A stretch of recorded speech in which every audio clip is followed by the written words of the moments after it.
What is the biggest medical fear that pilgrims have? Yep, blisters. Join us as we delve into this topic.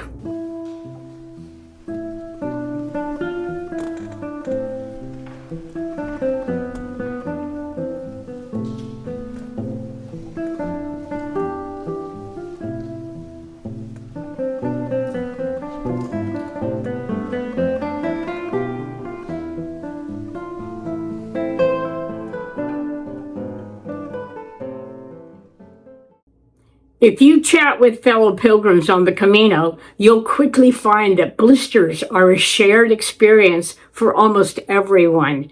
Whether it's managing your own or kindly helping a friend with theirs, you're certainly not alone on this journey. While blisters can take many forms, most pilgrims mainly encounter friction and pressure blisters. It's completely normal to deal with these, and knowing the difference helps in understanding why they happen and how to best care for your feet. We're not just talking about those minor pesky blisters that a quick Band-Aid can fix. We're focusing on the deeper, more painful ones that truly challenge your spirit. We want to help you manage these severe blisters that could unfortunately stand in the way of you completing your beautiful Camino journey. Before talking about blisters, let's take a look at the structure of your skin. Your skin has an amazing construction. On the very surface is the epidermis, a protective outermost layer working alongside the deeper dermis and hypodermis to keep you healthy. As a gentle shield, the epidermis guards against environmental germs and manages moisture release.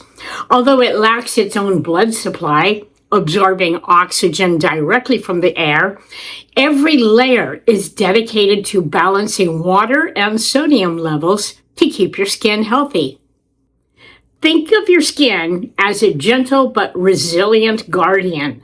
The outer epidermis is naturally built to be much stronger than the layers underneath, acting like a protective shell for your more delicate tissues. It's truly amazing how this system works together, with those softer areas resting safely on the sturdy support of your muscle and then the solid, reliable foundation of your bones. Now let's talk about blisters. While many of us blame friction, the truth is a little bit more nuanced. It's actually about how your skin layers interact. Think of your tough epidermis as a protective shield. Because it's much stronger than the delicate layers underneath, it can actually shear or slide back and forth against them, which is what leads to that uncomfortable rubbing. To illustrate this principle, I'm going to use my little dog, Bella. Oh, sweetie. Okay. So you'll notice that when I gently place my fingers on her skin, there's no friction. It just moves up and down. But if I apply a little pressure, it's going to move on top of those softer tissues underneath. And she likes this. She could sit here all day while I do this. But anyway, so this is what's called shear, when the epidermis slides across the underlying tissues. And if you're pressing hard enough, eventually it could tear those delicate tissues that are underneath. Okay, Bella, thank you. So this internal friction can unfortunately tear the more delicate tissues in those underlying layers. In this way, while we often think of friction as a surface issue, it's actually an indirect friction issue of the shearing of the tissues from the epidermis and the dermis. When visiting a pharmacy in Spain, or anywhere for that matters, for blister relief, You'll frequently encounter the recommendations for Compeed, and this is what it looks like. This is an unopened package of Compeed, and then here's a package that I have opened, and I've got out a couple of the little Band-Aids. These are advanced dressings that utilize a hydrocolloid gel technology. It's designed to facilitate moist wound healing by functioning as a protective second skin. While it's highly effective for superficial care, it's important to note that if mechanical friction persists at the deeper dermal layers, a topical patch alone may not provide sufficient relief. Let me demonstrate that using my little dog Bella again. Let's pretend that I stick this Compeed adhesive bandage on her. We'll put it right there. I'm not sticking it on her fur, but let's just pretend that it's on her. Now, I still apply that pressure. Are we still getting the shear? Yeah, we are. So the deeper, softer layers are still getting squished and torn and rubbed by that outside pressure, even though we've got a Compeed on top of the blister. The only way to relieve this deep friction that's destroying the underlying tissue is to completely remove the outside pressure. Yep, take the shoe or boot off.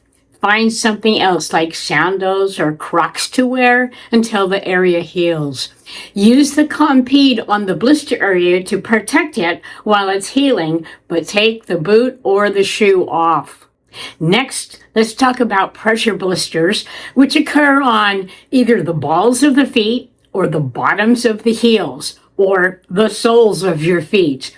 These happen when repetitive high compression occurs, squishing the inner layers of the soft tissue between the epidermis and the bone.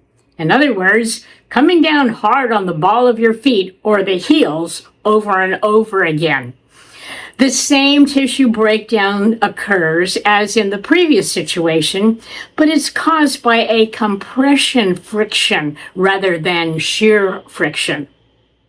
Dealing with the acute foot pain of pressure blisters can be quite a challenge. If the inflammation has reached a point where ambulation is severely restricted, the most effective and immediate intervention is non-weight-bearing rest to allow the tissue to recover.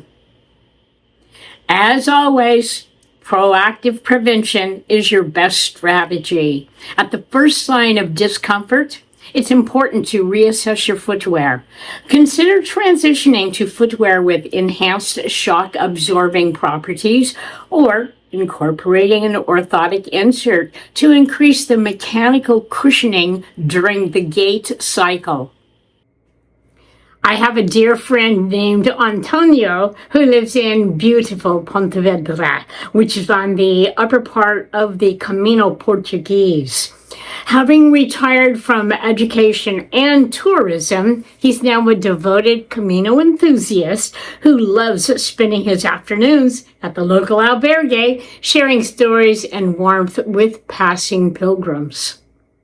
This past July, while I was walking the Camino myself, Antonio reached out with a heartfelt phone call. He told me about a fellow traveler, Pilgrim, that he had met who was going through a very difficult time and could use some extra kindness. I reached out to John right away and heard his story. He was struggling with painful pressure blisters on the balls of his feet, making every single step a challenge. Even with medication, just moving was a struggle for him, yet his heart was set on reaching Santiago. I strongly urged him to go to a hospital, but he said he would wait until he reached Santiago. We began video chatting every day, and I was deeply moved by his incredible strength and spirit as he pushed forward despite the pain. I jumped ahead in my Camino so I could be in Santiago when he arrived. After celebrations of hugs and tears, we shared some heartwarming laughter and a truly special afternoon together over some wonderful Galician wine. I'm about to share a photo of his right foot, which is unfortunately the most severely affected one. I wanted to give you a heads up that this image is quite graphic, as the blistering is very deep and the skin has peeled back significantly. It's a very painful looking injury, so please take a moment. You've been warned. To be perfectly honest, the severity of John's blisters was unlike anything I've ever encountered. We've remained in close contact over the past few months, communicating between his home in Brighton, England, and mine here in Surprise, Arizona. I recently asked John if he would be willing to share his journey on video, and he graciously agreed. It's my pleasure to introduce John, a man whose incredible spirit and profound inner strength are truly inspiring. Welcome, John, and thank you. Hello, my name is John Camps, and I walked the Camino Portuguese, the coastal route. So that you meant to do it in 12 days, I did it in 17, because I had to take 4 days rest due to blisters. How I dealt with the blisters? So the first day, I was wearing the wrong boots. I was wearing Gore-Tex boots, which you shouldn't wear in summer. Lesson learned. So I did walk 17 miles and they caused the blisters. So I was walking with somebody else, another walker. They were walking quite fast. I was trying to catch up with them and keep up with them, looking for an albergue. So hence why I got blisters quite quickly the first day from leaving Porto to wherever I ended up, 17 miles away. And then I had to treat them regularly, daily, and then be flexible and adaptable to them while being on Camino, because I didn't want to quit. I nearly quit 4 times. That's how bad things got. Eventually they got worse and worse and worse. And, you know, I got trainers, you know, in Esponde, Portugal. I did. Luckily they had my size 12. So I got the only pair of trainers in Esponde that was size 12. So I got that. I continued on with that. My pack was quite heavy, so I tried to lighten the pack. I had compression blisters, which is the underball of the foot, which made it worse. So I was taking painkillers, changed my footwear, bathing them in the sea, trying to heal them every night, put Vaseline on, put Compeed on, etc. And talk to another pilgrim if I was walking to distract me from pain. So it was mind over matter. So I continued on, daily on a daily basis. Took some rest days in certain locations, Esponde for one, 2 days rest there, 2 days rest in Baionia, and then I took one other rest day somewhere else. So that was 5 days. So then I eventually reached Santiago, and then I got hospital treatment for my blisters because they were that bad. The worst they've ever been, or I've ever had in my life. So it was mainly the right foot. The left foot was okay, but it was hard, very, very hard to manage and continue with them. So it really was mind over matter. Really was. A lot of people would have quit. A lot of pilgrims said they would have quit, but I didn't. I continued on. I battled on, and I got through it and I made it. So you can succeed even with blisters. It's mind over matter. But anyway, that's what happened to me. So hard lessons learned on Camino. So next time, the right shoes, trekking shoes, merino wool socks, etc. And, listen to your body. So there's my advice. That's what happened to me.